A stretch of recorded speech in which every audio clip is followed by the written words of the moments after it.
Scaffolding's gone up on the south wall, this time inside, unlike the north and west wall that we've been doing recently.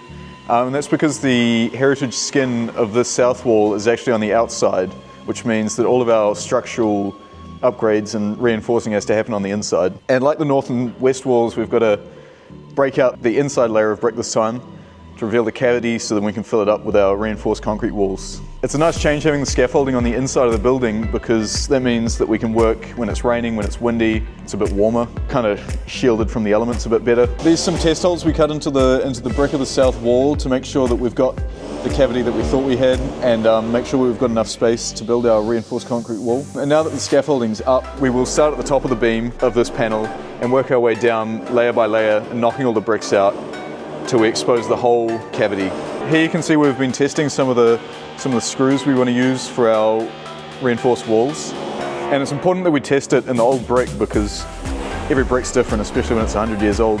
And we just want to make sure that when we use it to brace the old brick against the new concrete wall, that they're not going to fail and pull out like some of these have. This is a really good way of explaining what we're doing to structurally upgrade this building. So essentially, the walls aren't strong enough in the event of an earthquake.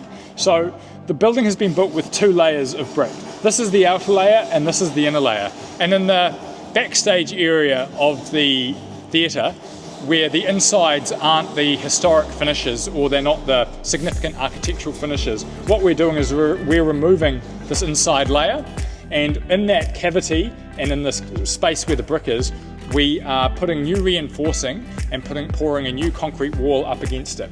And this has the effect of essentially stiffening the whole wall, so the whole wall becomes essentially one giant column. Here's what these panels look like once we've broken out that inside layer of brick and just left the outer layer exposed. And this is now ready for us to come in. We've got to drill reinforcing rebar into these columns.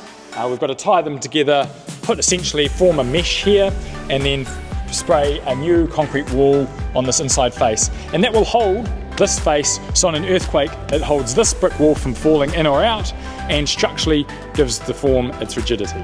You can see here where the brick layer was and that it's been removed, and essentially the new wall that we will build in this place will come out to about the same place.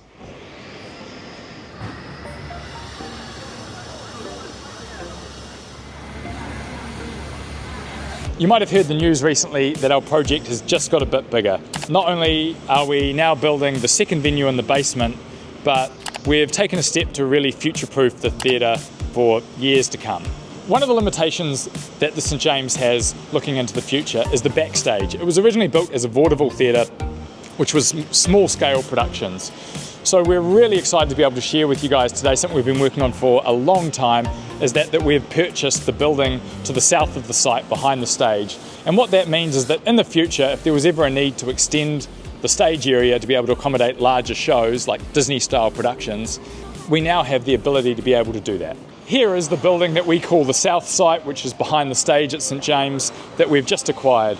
And we don't really know exactly what we're going to do with it, other than the fact it's a two-storey building and was built at the turn of the century, and we don't quite know what we've got to do with it, but we're really looking forward to figuring it out. So come along with us.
it's been a busy week here at St James, and we're down here at our sample test wall. So what we've done here is we've constructed a mock wall of what we're going to do for the entire exterior of St James. And we've got different finishes that we're trialling here because different parts of the building will have different finishes. So we have a sponge finish here on this side, which will be painted essentially. We have a scratch coat finish here, which will have render applied from it, and this is just a clean cut straight off the shotcrete. So the reason we did this was just to confirm that shotcrete was the right methodology for this process and for these walls. Once we've taken our brick panels back to the inside layer of bricks, we'll then bolt on this plastic sort of bubble wrap material, which acts as a barrier between our concrete wall and the bricks inside, and also allows the bricks to breathe and pass moisture through them without affecting our concrete wall. Once we've done that, we'll chuck in all of our reinforcing, tie it all in, and then go and spray the concrete into the cavity, out to about 200 mils depending on where we are. And then our concreters will finish it off depending on where in the building we are.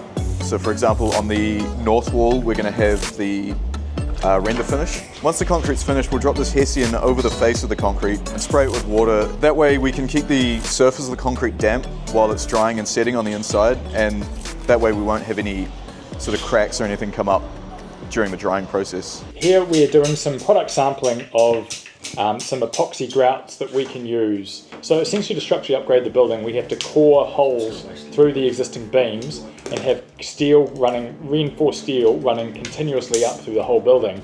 And to do that, obviously at each beam level, you have to core through and run this new steel in it, and then you backfill that core hole with epoxy. And we're trying to get those holes as small as possible because we don't want a huge amount of wastage with this product. You know, what we've tested here is products both from Sika. One is more viscous than the other. We've quite clearly seen here that this one is just too thick to be able to successfully get down the depth of a beam, which is about 500 millimeters, whereas the other one didn't have any problems at all. Yeah, exactly. So the thinking of using the clear tubes to doing this is that we can see any air bubbles or anything that might be trapped in there and just see how it flows generally down the rebar, making sure we're getting a really good bond.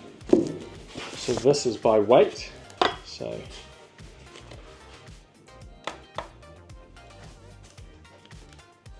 okay. So it's 2-to-1 by weight, this one, isn't it? 52.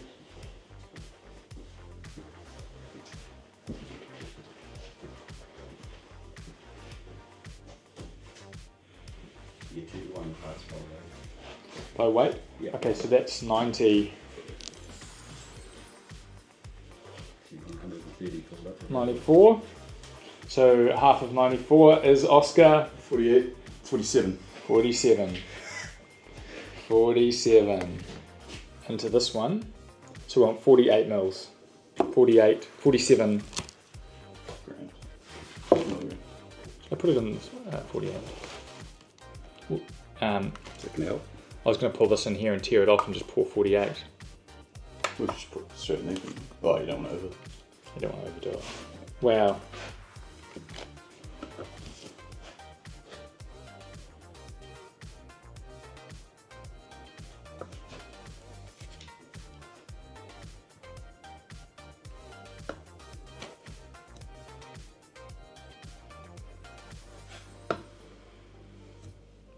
So now we put it in here, and you've got the whipping fork. Yep.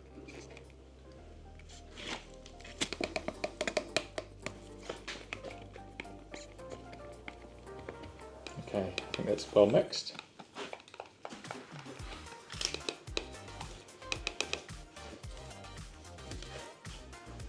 Oh, we could just pour it. Might even be able to pour it into that and just pour it in there. Do you reckon? Oh, it's that one? This one? Yep. Actually, I think we will syringe it.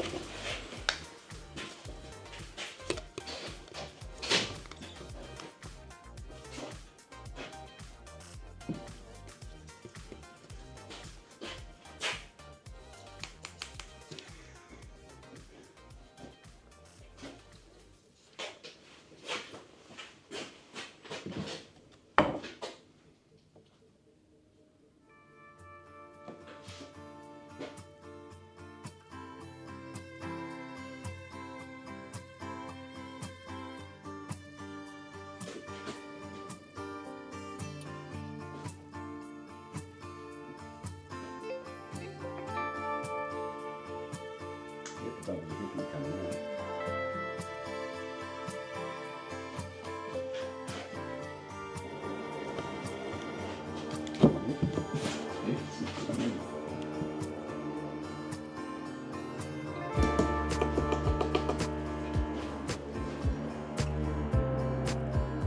think that was a success. Okay, this one is by volume. Weight or volume? Weight or volume? Yep. Well, let's go by... This one's by weight.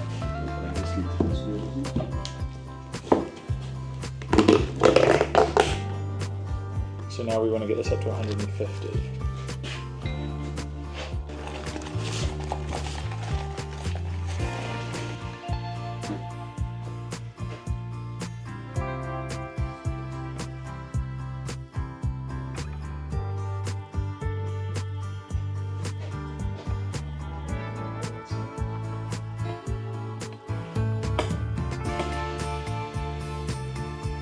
I feel like this one actually solidifies a bit better. Like, maybe just a bit more mass to it. My concern is this is going to get 2/3 of the way down and vacuum itself and